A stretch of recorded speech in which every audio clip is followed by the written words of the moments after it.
What if mining in Star Citizen wasn't just about credits? What if it was the key to surviving the worst storms in Pyro, crafting high-end gear for your crew, or even building something lasting like a forward base for your org? Because I've been playing Dune Awakening lately, and it got me thinking. In Dune, when I mine, I'm not just filling my inventory. I'm stressed. I'm expanding my base while avoiding an incoming sandstorm, trying to avoid getting eaten by a sandworm, or watching my back because someone else might be out there waiting to jump me in the deep desert. That pressure, that survival tension, that's what makes the crafting and base building actually feel rewarding. And it made me realize that Star Citizen already features one of the most technically impressive mining systems in gaming, but it's still missing that next step, that reason to care about what you're pulling out of the ground. Now, I've been away for a bit between military stuff and life happening, but I'm back, and I have to say that diving into Star Citizen 4.2 alongside Dune Awakening really got a lot of my gears turning. Because here's the thing, Dune's not perfect, but it nails that sense of danger, preparation, and purpose. And if CIG took even a fraction of that energy and channeled it into things like mining, refining, crafting, and survival, Star Citizen could go from having one of the best systems to having one of the most meaningful ones too.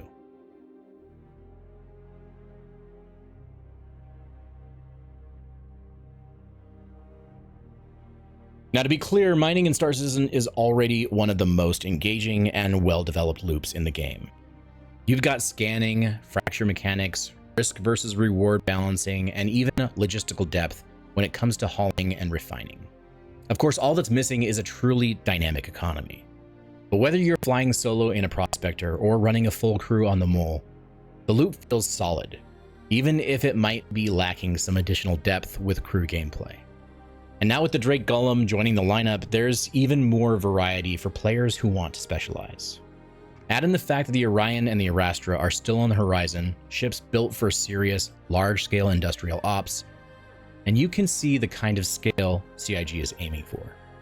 And with crafting and base building confirmed for the future, we know that this loop won't stay one-dimensional forever, or at least that's the hope. CIG has made some extremely questionable decisions before, and that uncertainty still lingers for a lot of players. But until mining reaches its true potential, it remains isolated, disconnected from the rest of the game's systems. Right now, you're mining for money. That's it. There's no gear to craft with what you find, no outpost to build, no power grid to fuel with your haul. It's a strong system, but it's waiting for its next evolution. And when that evolution comes, it could tie mining into everything else.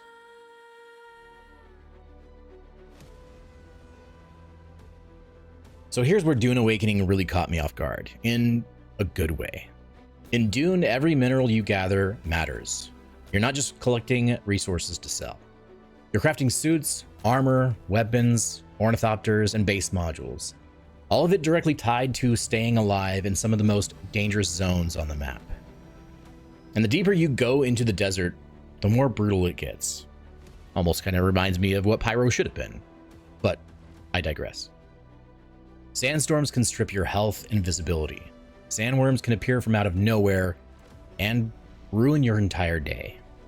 And other players, if you're in the deep desert, they're definitely not there to trade. That tension never lets up. Even when you're just harvesting a node, you're thinking, how much time do I have?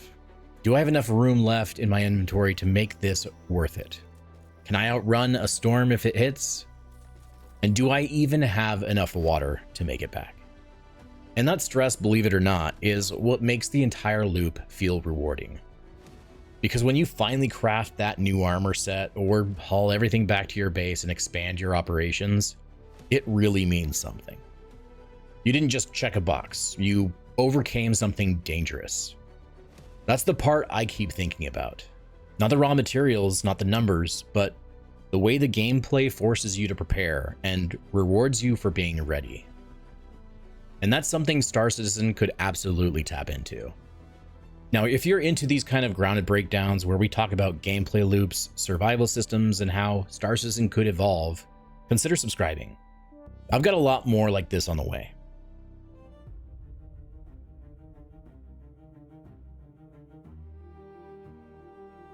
Now, don't get me wrong, Star Citizen absolutely has friction, but more often than not, it's the wrong kind. Dragging gear between inventory systems, a clunky UI here and there, bugs that make you re-equip your armor 3 times before it sticks, even trams and elevators that feel like they take 13 years to arrive, or when they do, you just fall straight through them. It's not rewarding, it's just frustrating. But friction can be a good thing, but only if it serves a purpose. Imagine this instead. You need a radiation suit to explore a highly irradiated canyon on Pyro 1. The storm's there, they'll cook you alive without one. Or maybe you need to mine a specific mineral to craft armor with distortion resistance, because the lightning storms on that very same planet, they're already hitting hard enough to take out your entire ship. And that distortion damage isn't just cosmetic. It starts frying vehicle components, disrupting ship systems, even putting your crew at risk during longer operations. And that's just the beginning. Lightning storms, engine fires, radiation leaks, extreme heat zones, these are all hazards that should force you to prep, force you to adapt, and maybe even punish you if you don't. And let's not forget it for a second. We were supposed to see solar flares in Pyro as far back as 4.0. They're still missing, and while that's likely due to the resource network and engineering gameplay not being ready, it's another good example of how long some features sit on the shelf. But once those systems finally make it in, they could bring the kind of environmental danger that the game's been needing for years. The same goes for fauna.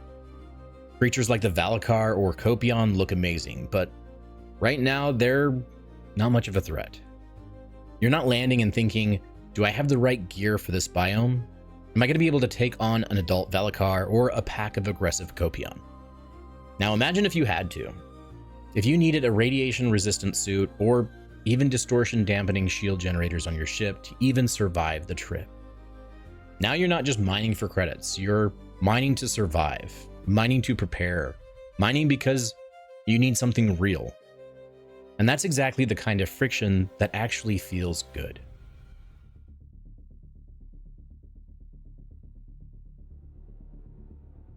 Now look, Star Citizen and Dune Awakening aren't really competing. They're two very different beasts. Star Citizen is aiming for an enormous, systemic universe. One where everything connects. You've got planets, space stations, jump points, factions, careers. The sheer scale of all of it is insane. Dune, it's more focused, more grounded. It's not trying to simulate the whole galaxy. It's trying to make you feel the weight of surviving in a single, unforgiving environment. And it does that very, very well. But here's where the two overlap.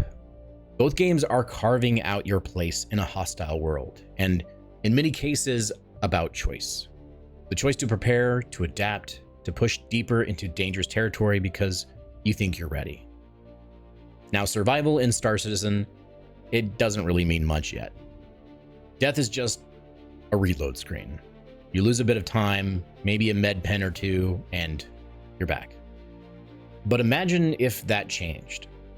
What if you lost what you were carrying? What if your ship got destroyed and you had to wait out a long claim timer, rent a temporary replacement, or craft a new one at your base? What if insurance didn't give you your best components or weapons back? And how about if your tier 5 ship returned, stripped down to a bare frame, and you had to earn, craft, or repurchase those upgrades? And what about your character? CIG has talked about death having real consequences. Limbs needing to be replaced with cybernetics, persistent injuries, or major trauma that requires surgery at a tier 1 med bed in a hospital. And if you die enough times, you could face full character death, passing on most of your inventory and credits to your next of kin. Even the reputation you worked extremely hard to obtain could take a hit. CIG has mentioned many times in the past they want players to recover and repair their own wrecks. Perhaps you can tow it back with a friend or pay someone to haul it to a recovery station. Or maybe you just load up a repair tool, head back out to the crash site, and do what you can to get it flying again. Just enough to limp back to a station and finish repairs there. Either way, you're not just respawning and forgetting. You're responding, adapting, or recovering. That would make survival matter. That would make preparation really mean something. Now, we know a lot of these systems are going to be changed. Ship insurance is going to cost more and take longer. There will be a deeper medical system where you actually will want to go back to a medical facility at a landing zone. And eventually you won't just respawn 5 minutes away from where you died. It'll be much further than that. Now, I can honestly say this because there has been numerous times where CIG has communicated their future plans on death of a spaceman, ship insurance, and ship repair and recovery. Many of this is likely still years in the future, but at some point, all of this will change. It won't be the same game that we're experiencing right now. Ultimately, CIG doesn't need to reinvent the wheel. In the case of Dune, Funcom's already shown how good survival systems can feel. Star Citizen could take that foundation and scale it into something massive, into something uniquely Star Citizen.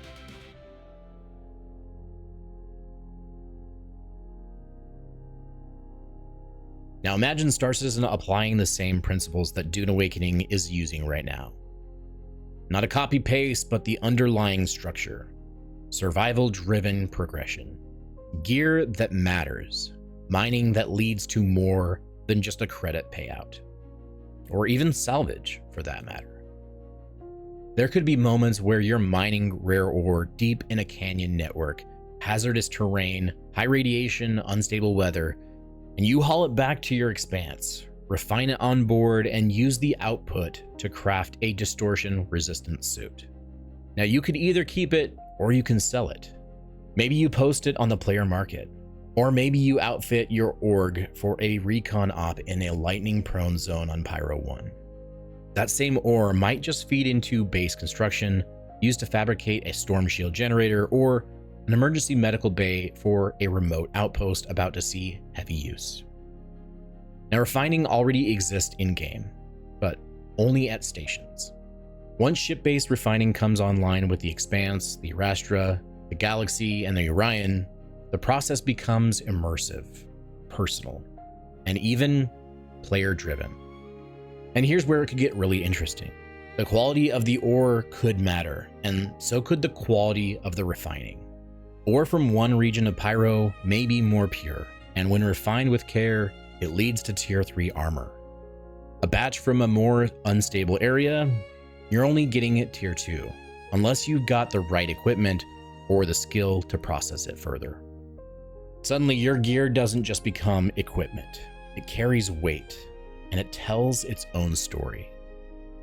That opens up the door to a true player economy. Specialists, suppliers, crafting guilds, trade routes, and quality control.